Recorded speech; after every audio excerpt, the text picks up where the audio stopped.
Johnny Nick is no fan of Karim Benzema's off-the-field character, but on it, the Real Madrid and France centre-forward is as deadly as strikers come. He deserves that Ballon d'Or. Karim Mustafa Benzema, 34-year-old French striker for Real Madrid who won the Ballon d'Or this week. He scored 44 goals in 46 games for Real Madrid during the 2021-22 season, winning his fourth La Liga title and fifth Champions League trophy. Born in Lyon, he was a prolific goalscorer at youth level. His career began at Lyon B before moving up to the first team in 2004 under Paul again. He was in and out of the team for the first 3 years, but hit his stride in 2007-08, playing 52 games and scoring 31 times. He was top scorer in the league, won his fourth consecutive league title, and helped Lyon to a league and cup double. The 2007-08 season was when he came to everyone in Europe's attention. He was named the Ligue 1 Player of the Year and short-listed for the Ballon d'Or for the first time. The following campaign was his last at Lyon, scoring 23 in 47. In 2009 he transferred to Real Madrid, who turned up and hosed €35 million into the Lyon bank account. It was a lot of money back then. He was just 21 at the time. However, it was a difficult start for him at his new club. He scored just 9 in 33 appearances in the first season and was in and out of the team, his form inconsistent. It didn't help that CR7 had arrived too and hit the ground running with 33 goals in 35 games. He would go on to score 450 times in 438 goals, a number that would make any other striker look bad. The following year, José Mourinho arrived, didn't fancy him much and publicly criticized him, thinking he was sluggish and overweight and didn't work hard enough. Even so, he still scored 26 in 48 appearances, and only twice in the next 12 seasons would he fail to register at least 20 strikes. In 2011 he underwent something of a physical transformation, shedding weight and building muscle. It made him a far more powerful player, and he helped the club win La Liga, scoring 32 times. However, until 2018, when Ronaldo left, he was always very much in his shadow as the Portuguese racked up ever more preposterous scoring records.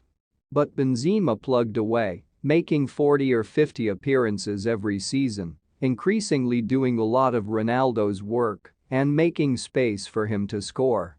This was especially the case in 2017-18 when he only got 12 goals in 47 games, but the following year, with Ronaldo gone, he scored 30.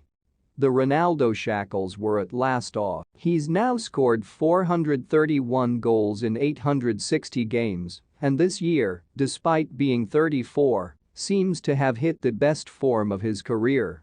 He made his international debut in 2007, but in 2015, he was left out by Didier Deschamps, and so began a 5-year absence from France's team, with a good degree of mutual loathing on each side. However, in 2021 he returned to score 9 times in 13 games, helping France to win the Nations League.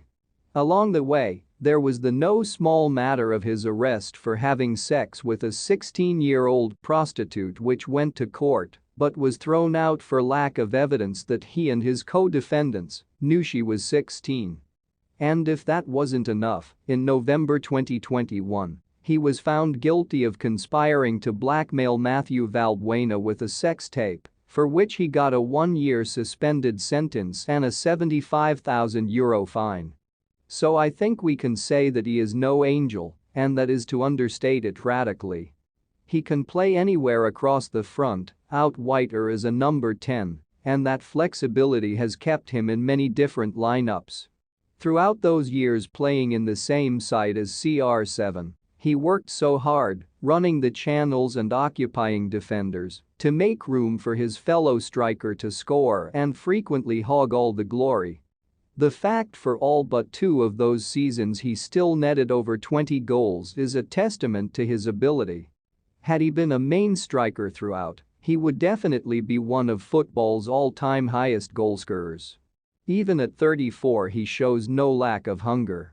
The third goal of his Champions League quarter-final hat-trick against Chelsea, though a massive cock-up by Edouard Mendy, was created by Benzema's urgency to close the ball down and capitalize on the mistake. A less motivated player would have been back on his heels. He works super hard. It was the same in the previous round against PSG, shutting down the keeper, forcing him into an error for his first goal, which he scored by hitting it first time as it came across him, a great skill in itself. His other two goals against Chelsea, both headers, illustrated his stellar talent brilliantly. The first, a bullet header, getting on the end of a superb Luka Modric cross, was classic centre-forward play. The second, a deft cushioned header into the corner, was a combination of athleticism and judgment, knowing just how to twist his body to direct it into the corner away from the keeper, but keep the right amount of pace on the ball. He's always been an intelligent player, on the pitch at least, and has always been someone who knew where to place himself and how to get himself there. Using space is not one of the glamorous roles in football, but he does it so well to either allow a co-striker to position themselves for a hit or just working himself into dangerous positions. He's great on the deck, too, with tremendous close control, rarely taking more than a single touch before a strike on goal. If you watch his reels, the amount of times he either hits it first time or takes one touch to get into position to score is remarkable. This gives him a split second to operate in, ahead of the defense, and that's all he needs. More than that, he's got dancer's feet. If you need a thunderthwacker, he can put his instep through it and give you a netbuster.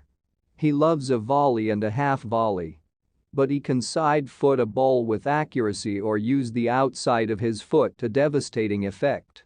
His third goal against PSG in March was the perfect illustration of that. Running onto the ball, he caressed it nonchalantly into the goal. Although notionally right-footed and he's certainly scored the majority of his goals with his right foot, he's buried plenty with his left too, so much so that watching him play, you can't tell which is his favored foot really. This has long been a stone in my shoe. It isn't by accident that one of the best strikers in the world is so good with both feet. Why aren't more players as ambidextrous? It is surely a matter of training and practice. Benzema is one of those players who seems to be two players in one body. He's got all the skill of a playmaker, light on his feet, a dribbler and trickster who is full of vision and creativity, but all the determination and power of an old-school center. If you were to watch Benzema this year, no way would you think he is 34. There is no decline in his abilities, quite the opposite if anything. His experience has made him wiser and more effective.